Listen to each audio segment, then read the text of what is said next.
Mahkamah Konstitusi memerintahkan KPU Kabupaten Serang, Banten untuk melakukan pemungutan suara ulang atau PSU di semua tempat pemungutan suara. Perintah ini dikeluarkan setelah MK menemukan keterlibatan Menteri Desa dan Pembangunan Daerah Tertinggal Yandri Susanto untuk memenangkan istrinya, Ratu Rahmatu Zakiyah pada Pilkada Serang 2024. Bagaimana sikap Partai Amanat Nasional dan apakah akan berdampak pada posisi Yandri Susanto sebagai menteri? Kami bahas bersama Wakil Ketua Umum DPP PAN Saleh Partaunan Daulay dan pakar hukum tata negara sekaligus dosen di Sekolah Tinggi Hukum Indonesia STHI Jentera Bivitri Susanti. Selamat petang semuanya. Bang Saleh dan Mbak Bivitri. Ya, selamat petang. Oke, saya mau ke Bang Saleh dulu. Bang Saleh, terkait dengan putusan MK, sebenarnya kalau dari PAN sendiri sudah komunikasi dengan Pak Yandri secara langsung? Saya sebetulnya tadi pagi setelah subuh itu sempat berkomunikasi, tapi belum secara keseluruhan ya, komunikasinya masih dalam konteks mengevaluasi hasil putusan Mahkamah Konstitusi. Dan kelihatannya kita semua sama, yaitu terkejut dengan putusan yang dikeluarkan oleh Mahkamah Konstitusi. Karena dari seluruh persidangan dan juga proses pelaksanaan pilkada yang dilaksanakan di Serang itu, kita meyakini bahwa tidak ada pelanggaran-pelanggaran seperti yang disampaikan, dan kemudian para saksi yang kita bawa untuk bersaksi di persidangan tersebut, kita yakini juga adalah saksi-saksi yang sangat kredibel, termasuk salah satu diantaranya adalah mantan Hakim Mahkamah Konstitusi. Jadi karena itu kita merasa memang ini tidak ada sesuatu yang mestinya salah ya dari pelaksanaan itu, dan agak sulit perasaan kita ada TSM yang dijatuhkan oleh Mahkamah Konstitusi kepada para pasangan calon yang bertanding di Pilkada Serang ini. Artinya tapi kalau dari Pak Yandri sendiri juga membantah penjelasannya ke PAN seperti itu? Kita juga tahu bahwa Pak Yandri tidak seperti yang tadi disampaikan di dalam pembacaan dakwaan tadi itu, ataupun apa yang disampaikan oleh hakim itu. Karena kita tahu persis bahwa Mas Yandri ini kan juga adalah politisi yang juga ikut membahas undang-undang pemilu itu. Karena pada saat undang-undang pemilu dibuat, itu Mas Yandri itu adalah wakil ketua pansusnya gitu. Jadi beliau langsung tadi pagi menyebut, saya ini kan tahu ini sebetulnya apa yang dilarang, yang dimaksud dengan TSM ini. Jadi saya tidak bagian dari itu. Kalaupun dikatakan ikut kampanye, sebetulnya tidak aktif seperti yang dituduhkan. Oke, saya mau nanya mungkin pernah jalan bersama sama istrinya, ya wajar lah. Misalnya sebagai pasangan suami istri itu mungkin jalan di beberapa tempat. Jadi kalau itu dianggap sebagai kampanye aktif, ya saya kira itu berbeda dengan apa yang disampaikan oleh Mas Yandri pada kami. Oke, Mbak Bivitri, katanya ya kalau ada momennya jalan bareng itu bukan kampanye aktif, ataupun juga putusan MK dinilai ya agak aneh nih sama PAN. Kalau Anda mencermati dari putusan dan juga pertimbangan MK bagaimana? Ya, saya kira kan kita tidak dalam posisi untuk menyidangkan ulang atau membahas ulang putusan yang sudah berkekuatan hukum tetap. Dan tentu saja posisi saya adalah saya mempercayai Mahkamah Konstitusi. Karena kalau kita berdebat soal yang benar yang mana, tapi forumnya seperti ini atau forum-forum yang bukan forum hukum, tidak bisa sekuat apa yang sudah diputus oleh sebuah forum pengadilan. Nah, kita harus paham bahwa yang namanya Mahkamah Konstitusi itu juga misalnya alat-alat buktinya bukan cuma perkataan orang per orang ataupun ahli, tapi juga alat bukti surat ya. Kemudian juga semua kan ada asas yang namanya audi et alteram partem. Jadi semua pihak juga sudah didengar dan seterusnya. Jadi dan persidangan itu terbuka. Itu juga jangan dilupakan. Jadi bahkan kita semua termasuk saya sering nonton di YouTube apa yang terjadi pada saat persidangan, ada cross check, ada pertanyaan bolak-balik dan seterusnya. Jadi berarti apa yang diputuskan oleh Mahkamah Konstitusi memang sudah mengalami proses persidangan yang matang. Jadi kalaupun memang ada putusan seperti itu ya tinggal dijalankan saja. Nah, masalah apakah partai mau menyikapinya secara lebih lanjut kepada anggota-anggota, pemeriksaan dan seterusnya, silakan dilakukan secara internal, tapi ini tidak mempengaruhi makna dari putusan ini. Dan saya justru mengapresiasi Karena saya kira kita sudah lebih dari 10 tahun memperjuangkan supaya yang namanya TSM ini akhirnya bisa diputus di level pilkada tapi juga di level pilpres ya yang nasional. Dan sangat jarang dan kali ini ternyata bisa ada pembuktian yang cukup luar biasa dan putusannya juga cukup progresif di beberapa putusan sehingga ini apresiasi justru mesti kita berikan karena memang yang sangat sulit dilacak itu di soal ini nih, di soal pengaruh yang diberikan oleh orang-orang yang punya kekuasaan. Pasti sangat sulit dibuktikan karena kekuasaan itu sendiri juga mengunci pembuktian biasanya. Oke, Mbak Bivitri. Saya jawab ya. Oke, silakan. Giliran saya. Silakan, Jadi Mbak Saleh. saya tenang kalau Mbak Bivitri ini mengapresiasi putusan Mahkamah Konstitusi. Partai Amanat Nasional sebetulnya mengapresiasi dan menghormati, bukan menolak. Tadi kebetulan membawa acara kita kan menanyakan bagaimana sikap Mas Yandri. Ya saya jelaskan sebetulnya. Jadi Mas Yandri menjelaskan bahwa sebetulnya yang dituturkan kepada dia itu kan tidak seperti itu. Itu satu. Yang kedua, Mbak Bivitri ini kan sebetulnya konsisten juga mestinya terhadap seluruh putusan Mahkamah Konstitusi. Karena ada juga beberapa putusan Mahkamah Konstitusi dulu ya, yang dulu-dulu, yang Mbak Bivitri kritik juga gitu loh. Nah wajar kalau misalnya putusan itu sebagai akademisi. Iya, ya tentu ini juga kasusnya kan beda. Makanya kan wajar saja kalau misalnya sebagai akademisi kita menyampaikan beberapa hal yang menurut kita agak aneh dan janggal. Itu yang saya sampaikan tadi. Nah sekarang apa yang akan dilakukan oleh PAN? Ya kami tentu di PAN itu ada beberapa langkah yang sudah kami siapkan. Pertama, tentu kami akan melakukan evaluasi internal total ya terhadap pelaksanaan pilkada khususnya yang ada di Serang. Ya, apa yang akan dilakukan pertama ya kita akan menyiapkan langkah-langkah penting untuk menyongsong PSU. Dan ini perlu diluruskan juga pada semua pihak bahwa yang putusan Mahkamah Konstitusi bukan menyatakan bahwa pasangan Ratu Najib ini kalah, tetapi adalah putusan yang meminta supaya ini dilakukan PSU seluruh TPS yang ada di Serang. Nah, karena itu kita menyiapkan tentu untuk bertanding ulang. Ya mudah-mudahan nanti kalau menang tidak ada lagi misalnya tuduhan yang disampaikan seperti itu. Itu satu. Bang Saleh, tapi Kemudian kalau soal evaluasi tadi apakah juga akan mengevaluasi Pak Yandrinya sendiri? Jadi kita sekarang kan sedang mengevaluasi pelaksanaan pilkada.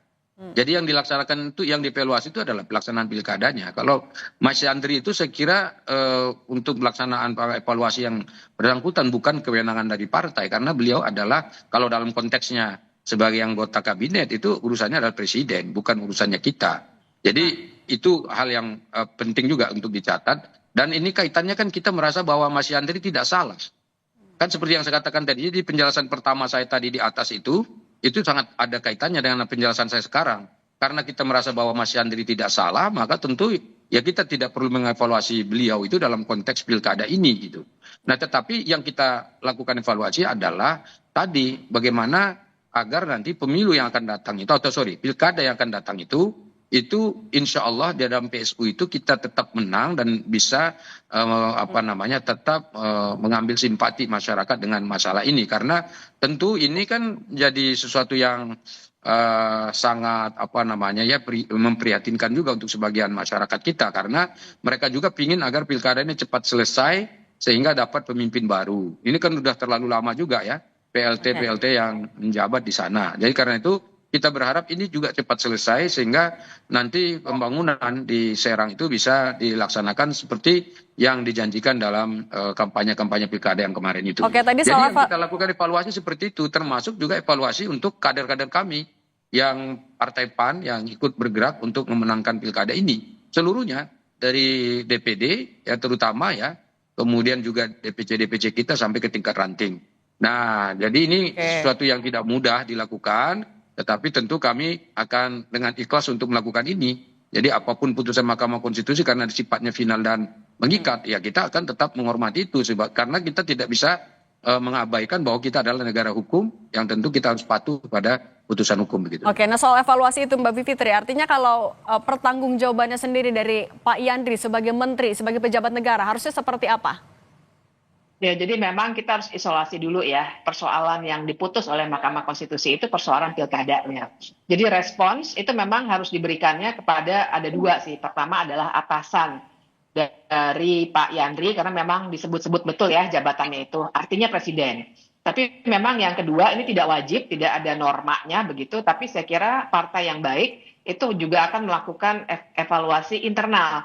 Jadi mungkin bukan kepada, kalau misalnya ya sanggahannya begitu luar biasa dan kita tahu posisi Pak Yandri juga bukan anggota biasa di PAN, tapi kalaupun tidak dalam hal perilaku misalnya, berarti harus dievaluasi. Katakanlah tadi klaimnya adalah, oh mungkin cuma jalan berdua. Oke, berarti kalau memang betul, kita cek dulu putusannya ya, dan kita harus paham bahwa putusan per putusan itu beda-beda. Jadi kita nggak bisa bilang MK selalu benar atau MK selalu salah. Nah, dalam putusan ini kita harus baca teliti, apa sebenarnya yang menurut MK mereka berani menyimpulkan bahwa telah terjadi pelanggaran. Nah, silakan dievaluasi. Katakanlah klaimnya jalan bareng saja misalnya begitu. Baik, berarti jalan bareng jangan dilakukan lagi. Tapi evaluasi oleh partai itu meski tidak diwajibkan, saya kira itu sesuatu yang harus ditunjukkan juga kepada masyarakat gitu, bahwa itu semua tidak akan terjadi lagi. Karena ini persoalan serius, karena saya tidak mengisolasinya di PAN ya, tapi praktik TSM ini kan memang sudah kita tengarai bahkan dalam Pilpres kemarin.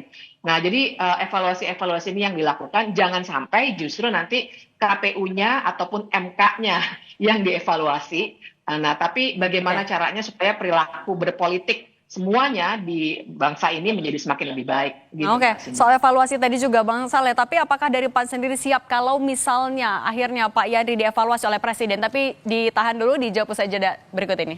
Bang Saleh, melanjutkan yang tadi, Presiden kan berkali-kali menyebutkan kalau menterinya itu harus integritas. Nah, kalau misalnya Pak Yandri kemudian dievaluasi oleh Presiden, PAN sendiri siap?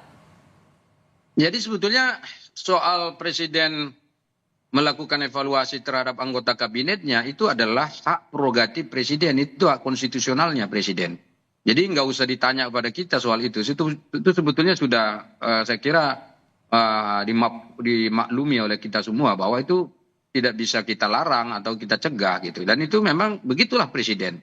Nah, tetapi kalau ditanya apakah kami siap atau tidak siap gitu ya, tentu kita siap. Bahkan kalau misalnya Presiden nanya kepada kita sebetulnya apa yang terjadi misalnya gitu, ya kita akan jelaskan melalui versi yang kita punya gitu loh. Jadi saya kira, tapi ini mohon maaf ya, kalau soal anggota kabinet dengan pilkada yang ada di Serang, saya kira itu adalah dua hal yang berbeda lah ya. Jadi saya kira posisinya berbeda dalam konteks ini. Ini kan juga putusan Mahkamah Konstitusi kan dikaitkan ini seperti itu. Nah, pertanyaannya adalah apakah misalnya semua orang persepsinya sama dengan itu? Sementara kami sendiri kan persepsinya berbeda. Justru kami menilainya nggak seperti itu gitu. Dan saya kira banyak orang di Serang juga, justru warga Serang juga yang berpikirannya sama kita. Karena kami juga kerja keras. Dan saya ingat betul Ibu Ratu sama Pak Najib ini itu kerja keras kok turun kemana-mana. Dan mohon maaf itu hampir semua artis-artis yang ada di PAN itu bolak-balik itu bahkan berkali-kali datang ke Serang untuk kampanye. Dan itu kan tidak salah. Itu boleh, mereka politisi. Dan mohon maaf sekali lagi ya, kalau soal tadi, apakah misalnya ada pelanggaran kalau misalnya gubernur kemudian ada anaknya maju untuk pileg pilkada misalnya. Dan misalnya ayahnya ikut misalnya mendampingi seperti itu. Nah itu kan sering terjadi juga di Indonesia.